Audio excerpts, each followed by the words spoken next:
लोकसभा निवडणूक नसून विचाराची लढाई आहे। नागपूर हे नेहमी काँग्रेसच्या विचाराचं शहर राहिलेलं आहे। विचारांच्या लढाईत काँग्रेसचा महाविकास आघाडीचा विजय होईल। भाजपचे लोक विकासाचा गोडवा गात आहेत। त्यांना सवाल आहे, त्यांच्या स्वतःचा किती विकास झाला आणि देशाचा किती विकास झाला हे जाहीर करावं। सिमेंट रस्ते बांधून नागपुरात तापमान वाढवण्याचे काम केले, त्यामुळे विकासावर यांनी चर्चा करू नये, नाहीतर त्यांना अडचण निर्माण होईल असा सल्ला त्यांनी दिला आहे। 2014 मध्ये पंतप्रधान नरेंद्र मोदी यांनी आश्वासन दिलं होतं, त्याचं काय झालं? नागपूरचा उमेदवार हे स्वतःला बलाढ्य समजून प्रधानमंत्री पदाचा उमेदवार मीच असल्याचं 2014 मध्ये सांगितलं, 2019 मध्ये तेच सांगितलं, पण देशाच्या संविधानिक व्यवस्थेला संपवण्याचं पावले नरेंद्र मोदी यांनी उचललीत। नागपुरात भाजप विरोधी परिस्थिती आहे। विदेशात कोणाचं काय आहे? चर्चा करायची असेल तर विचारावर चर्चा करावी। भाजपला कशासाठी मतदान करायचं? महागाई कमी केली, शेतकऱ्यांना न्याय दिला असं कुठेही चित्र नसताना उलट गरिबी वाढली आहे। त्यामुळे ही लढाई अन्यायाविरोधात महाविकास आघाडी, इंडिया आघाडी ही लढाई लढत आहे। अलायन्समध्ये किती जागा देणार हा चर्चेचा भाग नाही। अलायन्स स्पष्ट होत नाही तोपर्यंत आम्ही त्याची चर्चा बाहेर करणार नाही। प्रकाश आंबेडकर हे अलायन्स बरोबर राहतील यासाठी काँग्रेसनं पावलं उचललेली आहेत। शरद पवार आणि उद्धव ठाकरे यांना आम्ही ते कळवलं आहे। आज कुठल्याही परिस्थितीत त्यावर मध्यस्थी करून निर्णय घेतील। नागपूर हे जे आहे हे काँग्रेसच्या विचाराचं शहर नेहमी राहिलेलं आहे आणि आता जेव्हा विचाराची लढाई सुरू झालेली आहे तर इथं काँग्रेसचाच विजय, महाविकास आघाडीचाच विजय झाल्याशिवाय राहणार नाही असं चित्र आज आपण पाहतो आहे। विकास कोणाचा झाला, जे विकासाचे गुणगान गातात आहेत बीजेपीचे नेता लोक, त्यांना माझा सवाल आहे की नागपूरकरांचा किती विकास झाला आणि त्यांचा स्वतःचा देशात आणि विदेशात आणि नागपुरात किती विकास झाला ते पण यादी त्यांना जाहीर करावं लागणार आहे। नागपूरकरांचं किती नुकसान त्यांनी केलं, नागपूरमध्ये हे टेम्परेचर वाढवण्याचं काम कोणी केलं? आज पहिलेच नागपूरमध्ये सगळ्यात उष्ण परिस्थिती राहायची। सिमेंटचे रस्ते बनवून म्हणाले की 80 वर्ष हे रस्ते चालणार। आज नागपूरमध्ये सगळे रस्ते खोदले गेलेले आहेत, सगळे ट्रॅफिक जाम आहे। त्यामुळे विकासावर त्यांनी चर्चाच करू नये, नाही तर त्यांना अडचण निर्माण होईल असा आमचा सल्ला त्यांना आहे।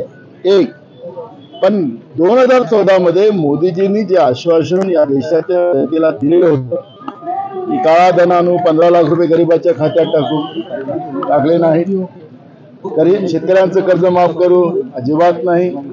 आज आपला देश हा बेरोजगारांचा देश निर्माण करण्याचा 10 वर्षामध्ये त्यांनी जो मानस निर्माण करून त्याला पूर्ण केलं, बेरोजगारी सिगेला पोचली, या सगळ्या प्रश्नाचं उत्तर त्यांना द्यावं लागणार आहे।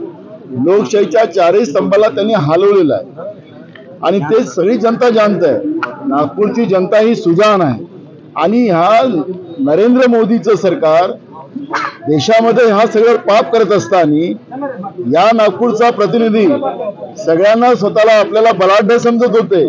प्रधानमंत्र्याचा उमेदवार मीच आहे असं 2014 मध्येही सांगितलं, 2019 मध्येही सांगितलं, प्रधानमंत्री तर झाले नाही, पण देशाच्या संविधानिक व्यवस्थेला संपवण्यासाठी जी पावलं नरेंद्र मोदींनी उचलली त्या सगळ्या पावलाला यांनी समर्थन केलेलं आहे। त्या पापाचे वाटेकरी हे पण आहेत आणि म्हणून नागपुरामध्ये आज जी काही परिस्थिती आहे ती भाजपच्या विरोधात आहे, नरेंद्र मोदीच्या सरकारच्या विरोधात आहे।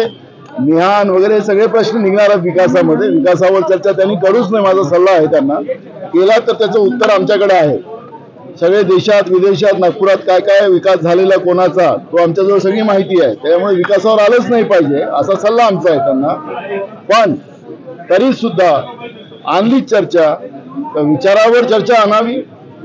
काय संघाने, काय भाजपनी, काय या देशावर 10 वर्षामध्ये या व्यवस्थेला कसे किंतेरा वाजवले त्या सगळ्या विषयावरची चर्चा आम्ही करू आणि भाजपला कशासाठी मतदान करायचं। महागाई कमी केली, बेरोजगारी संपवली, शेतकऱ्यांना न्याय दिला, असं कुठलंही चित्र आज नाही। उलटी गरिबी या देशामध्ये वाढवली आणि मुठभर लोकांना श्रीमंत केलं। जीएसटी सारखा कायदा आणून या देशामध्ये सर्वसामान्य लुटून आपल्या मित्रांना पोचणारं हे सरकार जे आहे नरेंद्र मोदीचं आणि भाजपचं, त्याला आता जनता परास्त केल्याशिवाय शांत बसणार नाही। आणि म्हणून ही लढाई आपण मगाशी म्हणत होतो गडकरी वर्सेस विकास ठाकरे, ही लढाई ती नाही आहे, ही अन्यायाच्या विरोधात काँग्रेस आणि महाविकास आघाडी इंडिया अलायन्स ही लढाई लढते आहे आणि या लढाईमध्ये इंडिया अलायन्सचा विजय होणार हे निश्चित आहे. आदिवासी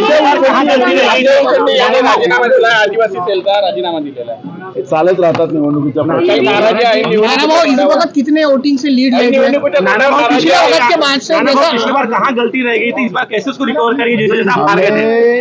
हमने वहाँ का लैकुना पूरा क्लियर किया है. अभी हम पूरे बूथ के ऊपर ये चुनाव लड़ेंगे. जो हम लोगों ने 5 जो व्यवस्था है, युवा है, महिला है, किसान है, गरीब है, मजदूर है, ऐसे 5 व्यवस्था के लिए हमने 25 गारंटी दी है.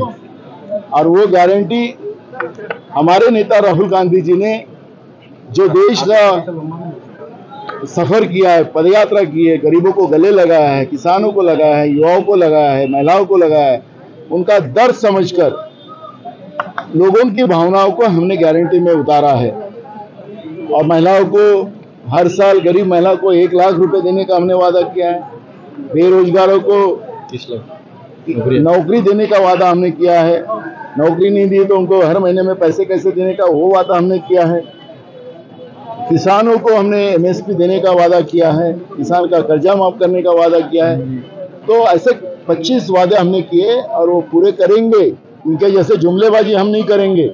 और इसलिए जनता का विश्वास